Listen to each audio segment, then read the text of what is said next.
खबर के प्रायोजक हैं डिवाइन पब्लिक स्कूल, आपके सपनों की उड़ान, बेहतर शिक्षा, संस्कार और समर्पण के साथ संचालित। Admission open. खलीक फाउंडेशन के जानिब से दशहरा मैदान के पास स्थित निजी स्कूल में एक हाजियों का ट्रेनिंग कैंप लगाया गया, जिसमें हाजियों को हज के मुतालिक अरकान बताए गए। मुफ्ती खलील अहमद कासमी ने हाजियों को मक्का मदीना में जो अरकान होते हैं उसके मुतालिक बातें बताई। हज के 5 दिनों में हाजियों को हज में क्या क्या करना चाहिए और उम्रा कैसे करें, कुर्बानी के मुतालिक बातें बताई। हाजियों को तलबिया का जिक्र और उम्रे की नियत और उम्रे के वाजिब बातें बताई। मौलाना उस्मान और मौलाना इख्तियार मजाहरी ने भी हाजियों को हज के अरकान और हज कैसे किया जाए उसके मुतालिक बातें हाजियों को बताए। रमी की दुआएं, जमजम पीने की दुआएं और एहराम कैसे बांधा जाए, हज पर जाते वक्त हाजियों को किन किन बातों का ख्याल रखना है, इस कैंप के अंदर बताया गया है। कैंप की शुरुआत कुरान पाक की तिलावत से मौलाना इजहारुल हक कासमी ने की। सरकार द्वारा हाजियों की खिदमत के लिए मक्का मदीना जा रहे अफराज खान ने मोबाइल ऐप से हाजियों को वहां की जानकारी दी। जब 7 जिलहिज्जा का मौका आ जाएगा, 7 तारीख जिलहिज्जा की 7 तारीख हो जाएगी, तो आमतौर से मुअल्लिम हज़रात जो है वो 7 तारीख को ही ऐलान कर देते हैं कि आज रात को जो है आप हज़रात को जाना है। तो 7 तारीख को आप कोशिश करें, अगर आपकी बसों का उन्होंने ऐलान कर दिया है कि आपको जाएगी, तो आप इशा की नमाज पढ़ने हरम शरीफ में आने से पहले आप ये करें कि एहराम बांध करके हरम शरीफ आ जाए। लेकिन ये आप फिर 12 की रात को या 13 तारीख को आप अपने खेमे में अपनी बिल्डिंग में आ गए, तो अब जाकर के भी आप सही कर सकते हैं। यानी आप अपने घर आने से पहले किसी वक्त भी अपनी इस सही को कर सकते हैं। बहुत से लोग तवाफ़ ज़ियारत और उसकी सही को एक साथ करना ज्यादा मुश्किल है। उसके लिए एक हल ये बताते हैं कि साहब आप हज पे जाने से पहले एक नफली तवाफ करके और सही कर लो, तो बाद में सही नहीं करनी पड़ेगी। बिल्कुल सही बात है, लेकिन ये और ज्यादा मुश्किल है।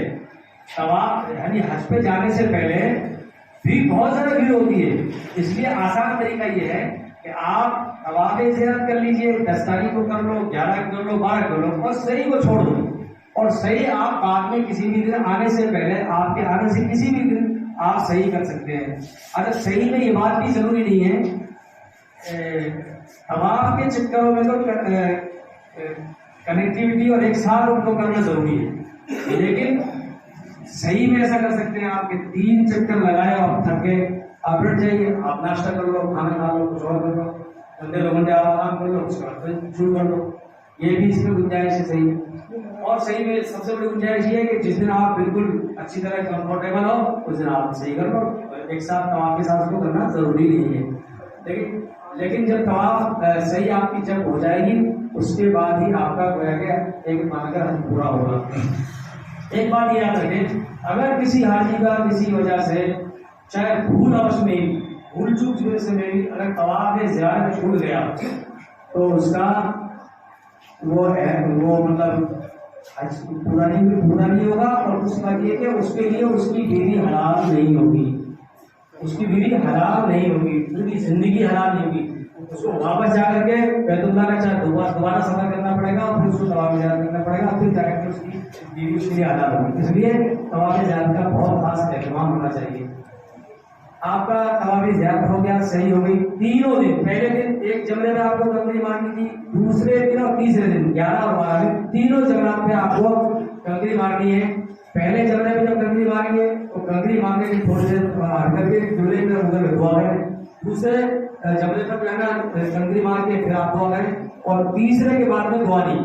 ऐसे ही 2 जमरात के ऊपर दुआ है और तीसरे मुझे शक हो रहा है थोड़ा सा, फर्स्ट सेकंड दुआ है, तीसरे में दुआ नहीं। फिर उसके बाद में अब आपकी सही हो गई तो गोया कि आपका हज पूरा हो गया। अब हज की एक चीज बाकी है, वो क्या है कि आप जब लौटेंगे मक्के मुकर्रमा जब भी वापस होंगे, उससे पहले आपको एक तवाफ करना है, उसको तवाफ़ विदा बोलते हैं। उसमें बोलते हैं तवाफ़ विदा। इस तवाफ़ विदा ये भी वाजिब है, लेकिन इसमें एक बात ये है गुंजाइश की कि अगर आपने तवाफ़ ज़ियारत के बाद कोई भी नफली तवाफ आपने कर लिया, चाहे उसमें आपने तवाफ़ विदा की नियत नहीं करी थी, तब और आप वहां से चल दिए, रवाना हो गए, तो आपका वो नकली दवा से बता के टाइम हो जाएगा, आप गुनहगार नहीं होंगे। एक बात और याद रखनी है कि जो दरमियान साल में उम्रे के लिए लोग जाते हैं, वो उम्रे में जब जाते हैं तो वो भी। अब आपके शहर गंगापुर सिटी में चिकित्सा के क्षेत्र में नए आयाम, नए भव्य स्वरूप में आया है वर्धमान मल्टी स्पेशलिटी हॉस्पिटल, जिसमें सभी प्रकार की बीमारियों का एक ही छत के नीचे अत्याधुनिक तकनीक से चिकित्सा सुविधा उपलब्ध, जिनमें जनरल मेडिसिन, सर्जरी, गायनिक, शिशु रोग, हड्डी रोग, यूरोलॉजी, दंत रोग चिकित्सा सुविधा उपलब्ध, विशेषज्ञ डॉक्टर्स की टीम, अत्याधुनिक लैब व सभी प्रकार की जांच सुविधा उपलब्ध, सभी प्रकार की योजनाएं जैसे मुख्यमंत्री चिरंजीवी RGHS की सुविधा उपलब्ध। वर्धमान हॉस्पिटल का वादा हर व्यक्ति को निरोगी बनाना। आज ही संपर्क करें Vardhman multi speciality hospital, Jaipur road, Gangapur city. Contact number 8302906531 और 7463294।